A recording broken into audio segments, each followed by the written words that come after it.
कभी ऐसा लगता है कि काम के बाद बस पूरी तरह से थक गए हैं, एकदम निराश? अगर हाँ, तो ऐसा महसूस करने वाले अकेले नहीं हैं। आज की इस तेज रफ्तार दुनिया में बर्नआउट एक बहुत बड़ी चुनौती बन चुका है। तो चलिए आज समझते हैं कि इस चुनौती से कैसे निपटा जाए और अपनी वो खोई हुई एनर्जी वापस कैसे पाई जाए। ये आंकड़ा देखिए, 75%। ये सच में चौंकाने वाला है।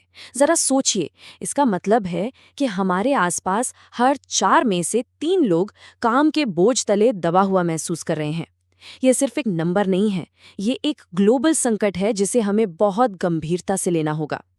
और ये 75% का आंकड़ा कोई कहानी नहीं है। ये उन लोगों की हकीकत है जो हर दिन थकावट, निराशा और एक ही जगह पर फंसे होने की भावना से जूझते हैं। ये सिर्फ काम का स्ट्रेस नहीं है, नहीं, ये उससे कहीं ज्यादा गहरा और पर्सनल है। और बस यहीं हमें अपनी सोच को बदलना होगा। ये आइडिया हमें खुद को दोष देने वाली फीलिंग से बाहर निकालकर सॉल्यूशन की तरफ ले जाता है। याद रखिए, हालात को बदलने की ताकत हमारे ही हाथ में है, और वो सफ़र यहीं से, इसी सोच से शुरू होता है। बर्नआउट को समझने के लिए सबसे जरूरी बात यह है कि ये कोई पर्सनल कमजोरी नहीं बल्कि एक सिस्टमैटिक प्रॉब्लम है। आइए इसको थोड़ा और गहराई से समझते हैं। तो बर्नआउट है क्या? इसका सीधा सा मतलब है शारीरिक और मानसिक रूप से पूरी तरह एग्जॉस्ट हो जाना, काम के प्रति एक नेगेटिव रवैया अपना लेना। सोचिए, जब सुबह उठते ही काम पर जाने का ख्याल ही एक बोझ लगने लगे, तो शायद ये बर्नआउट की शुरुआत हो सकती है। और इसकी वजह अक्सर हद से ज्यादा काम या अनरियलिस्टिक उम्मीदें होती हैं। अब यहाँ एक बहुत ही दिलचस्प लेकिन थोड़ी अजीब सी बात सामने आती है। बर्नआउट का कारण भले ही बाहरी हो, जैसे कि ऑफिस का माहौल या वर्क कल्चर, लेकिन इससे उबरने का रास्ता हमें खुद ही खोजना पड़ता है।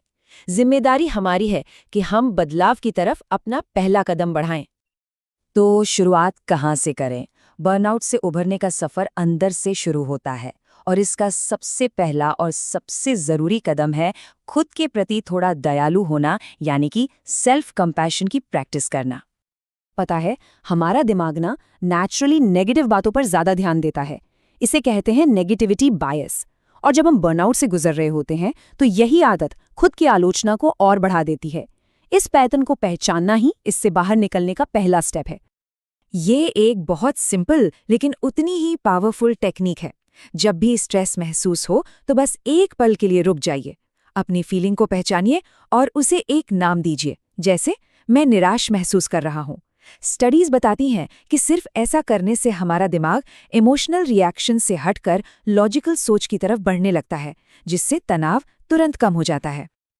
और हाँ, इन सबके साथ साथ जो सबसे ज़रूरी चीज़ें हैं उन्हें तो बिल्कुल नहीं भूलना है। अच्छी नींद, रेगुलर एक्सरसाइज और हेल्दी खाना, ये 3 पिलर्स हैं जो हमें बर्नआउट के खिलाफ एक मजबूत कवच देते हैं। ये सिर्फ आदतें नहीं हैं, बल्कि अपनी सेहत में किया गया सबसे ज़रूरी इन्वेस्टमेंट है।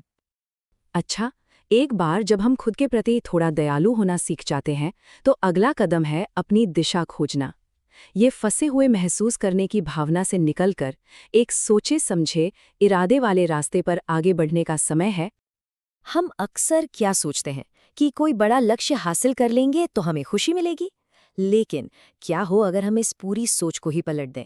पहले ये तय करें कि हम हर दिन कैसा महसूस करना चाहते हैं और फिर उन फीलिंग्स को पाने के लिए अपने लक्ष्य बनाएं। यकीन मानिए, ये खुशी और संतुष्टि पाने का एक ज्यादा टिकाऊ और असरदार तरीका है। तो जरा एक पल के लिए रुकिए और खुद से पूछिए, काम पर हर दिन कैसा महसूस करने की इच्छा है? एनर्जी से भरपूर, क्रिएटिव या फिर शांत? जब ये बात क्लियर हो जाती है ना, तो ये एक कंपास की तरह काम करती है जो हमें सही फैसले लेने में मदद करती है। जब हम जो काम कर रहे हैं वो हमें किसी बड़े मकसद से जुड़ा हुआ लगता है, तो वो हमें एक उद्देश्य का एहसास कराता है। और ये उद्देश्य लगातार स्ट्रेस और बर्नआउट के खिलाफ एक बहुत ही पावरफुल ढाल का काम करता है। चलिए अब बात करते हैं कुछ प्रैक्टिकल तरीकों की। ये वो स्किल्स हैं जिनकी ज़रूरत हमें अपने वर्क प्लेस पर अपनी एनर्जी और मेंटल पीस को बचाने के लिए हर रोज़ पड़ती है। ये लाइन सुनने में जितनी सिंपल है उतनी ही गहरी भी। हर बार जब हम किसी चीज़ के लिए हाँ कहते हैं तो हम अनजाने में किसी और चीज़ को ना कह रहे होते हैं। वो चीज़ हमारी एनर्जी हो सकती है, हमारा समय या हमारी मानसिक शांति। इसलिए सोच समझकर चुनाव करना बहुत ज़रूरी है। बाउंड्रीज सेट करना एक कला है और इसे सीखा जा सकता है। इसमें प्यार से न कहना, काम और पर्सनल लाइफ के बीच एक साफ लकीर खींचना और अपने समय का सम्मान करना शामिल है। याद रखिए, अपनी बाउंड्रीज की रक्षा करना स्वार्थ नहीं बल्कि आत्मसम्मान है। बर्नआउट क्या करता है? वो हमसे हमारी जिंदगी की मस्ती और मजा छीन लेता है। इसका एक शानदार उपाय है काम में खेल की भावना को वापस लाना। इसका मतलब है नई चीजों को आजमाना, अपनी क्यूरियोसिटी को जगाना और क्रिएटिविटी को बढ़ावा देना। ये स्ट्रेस के चक्र को तोड़ सकता है और हमें नई एनर्जी दे सकता है। फंसा हुआ महसूस करने का एक और तोड़ है खोजपूर्ण नजरिया अपनाना। अपने करियर को एक सीधी सड़क के बजाय एक रोमांचक सफर के रूप में देखिए, जहां हमेशा कुछ नया सीखने और तलाशने की गुंजाइश होती है। ये नजरिया हमें उम्मीद और कंट्रोल की भावना वापस देता है।